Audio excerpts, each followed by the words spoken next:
Hello everyone. In today's video, I will demonstrate a code captcha module in Odoo 19.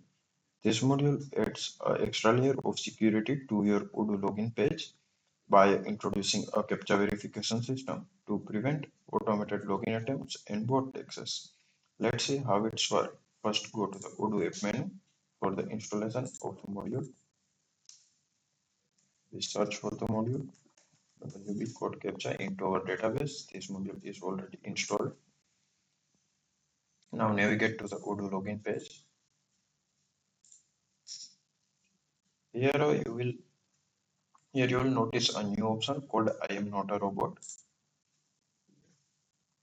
This checkbox helps verify that only real user can access a system, prevent unauthorized automated login attempts. Now we need to enter the email and password. Now let's click on I am not a robot button, and you will see a security canvas displaying a random character.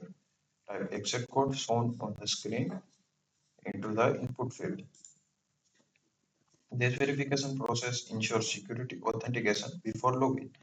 If a display code is unclear or difficult to read, no problem. Simply click on a refresh button to generate a brand new CAPTCHA code.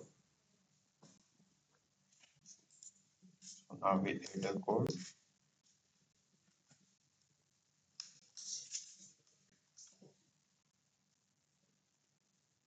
Once the correct CAPTCHA code is entered successfully, verification is completed. Now you see proceed with the login process securely. You can do a login, and this additional security layer protect your database and a Odoo instance from both spam login attempts and unauthorized automated access. So this is how Code CAPTCHA module work in Odoo 19. It is simple yet powerful way to improve login security and ensure safer access to your Odoo environment. Thank you for watching. If you found this video helpful, don't forget to like, share and subscribe.